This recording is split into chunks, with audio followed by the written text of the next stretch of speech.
जैसा कि आप सबको पता ही है कि जो पासपोर्ट है वो एक ट्रैवल डॉक्यूमेंट है। अगर आप किसी भी पर्पज से यानी कि अगर आप स्टडी करना चाहते हैं किसी भी अनदर कंट्री में, अपना ट्रीटमेंट करवाना चाहते हैं या फिर अपने किसी फ्रेंड या रिलेटिव से मिलना चाहते हैं, मीन्स कोई भी रीजन है, आप किसी भी अनदर कंट्री में ट्रैवल करना चाहते हैं, तो इसके लिए आपके पास एक वैलिड पासपोर्ट होना बहुत ज्यादा जरूरी है। तो अगर आपने अभी तक अपना पासपोर्ट अप्लाई नहीं किया है और आप करना चाहते हैं, तो इसके लिए आपको कहीं भी बाहर जाने की कोई जरूरत नहीं है। आप इजीली घर बैठे बैठे अपने पासपोर्ट के लिए ऑनलाइन अप्लाई कर सकते हैं। तो इसके लिए आपको क्या करना होगा, इससे रिलेटेड कंप्लीट डिटेल वीडियो आपको मेरे चैनल पर मिल जाएगी, आप वहां जाकर देख सकते हैं। वैसे ही आपने सभी स्टेप्स को फॉलो करना है तो आप इजीली अपने पासपोर्ट के लिए अप्लाई कर सकते हैं। तो आज के इस वीडियो में हम बात करने वाले हैं कि अगर आपके आधार कार्ड और आपकी मार्कशीट में आपके नेम में किसी भी टाइप की कोई मिस्टेक है तो आप उसे कैसे रेक्टिफाई करवा सकते हैं। तो आज की वीडियो आपके लिए बहुत ही इंपॉर्टेंट रहने वाली है। तो आज की इस वीडियो में हम डिटेल में हर स्टेप को डिस्कस करेंगे। तो आपने क्या करना है, इस वीडियो को कंप्लीट वॉच करना है। तो जैसा कि आप सबको पता ही है कि पासपोर्ट बनवाने के लिए आपका आधार कार्ड ही एक इम्पॉर्टेंट डॉक्यूमेंट कंसिडर किया जाता है। तो अगर हम बात करें यहाँ पर पासपोर्ट के लिए अप्लाई करने की, तो हम यहाँ पर 2 कैटेगरीज के अंदर अपने पासपोर्ट के लिए अप्लाई कर सकते हैं। First one is ECR and the second one is non ECR। ECR means immigration check required, means अगर आप 10th क्लास या फिर उससे कम पढ़े लिखे हैं तो आपको यहाँ पर मिनिस्ट्री ऑफ एक्सटर्नल अफेयर्स जो कि हमें पासपोर्ट इशू करती है उसकी तरफ से एक ECR पासपोर्ट इशू किया जाता है।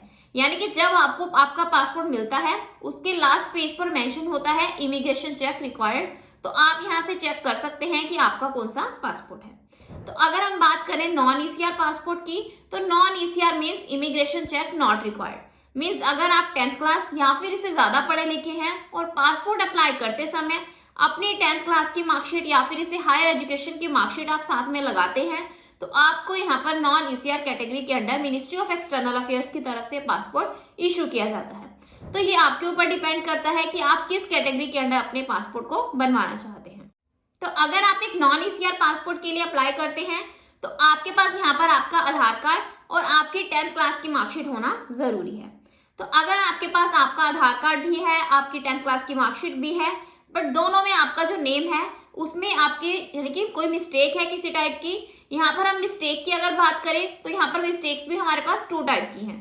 First one is minor mistake, second one is major mistake. Minor mistake means आपके आधार कार्ड में और आपकी 10th क्लास के सर्टिफिकेट में आपके नेम में स्पेलिंग में मिस्टेक है।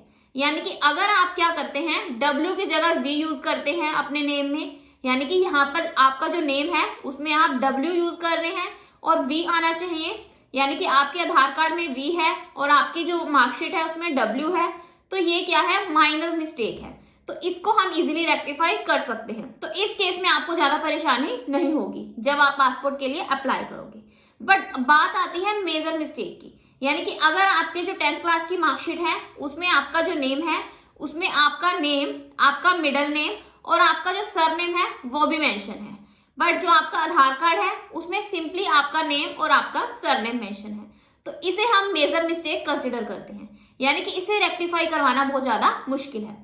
तो आप यहाँ पर अपने आधार कार्ड में अपना नेम इजीली अल्टर कर सकते हैं, क्योंकि जो 10th क्लास की मार्कशीट है उसे अल्टर करवाना बहुत ज्यादा मुश्किल प्रोसेस है। तो इसके लिए आपको बहुत ज्यादा लीगल फॉर्मेलिटीज को कंप्लीट करना होता है। इसलिए यहाँ पर आपके लिए जरूरी है कि आप यहाँ पर क्या करो, अपने आधार कार्ड में अपना नेम अल्टर करवा लो, मार्कशीट को आपने कुछ नहीं करना। क्लियर? तो अब अगर आप ऐसा भी नहीं करना चाहते, यानी कि अपने आधार कार्ड को भी अल्टर नहीं करना चाहते, तो इस केस में आप क्या कर सकते हैं, आप यहाँ पर अपने जो एरिया की जो 2 न्यूज़पेपर्स हैं उसमें आप ऐड दे सकते हैं कि पहले मेरा नेम ये था, अब इस डेट से मेरा नेम ये है। आप ये भी कर सकते हैं।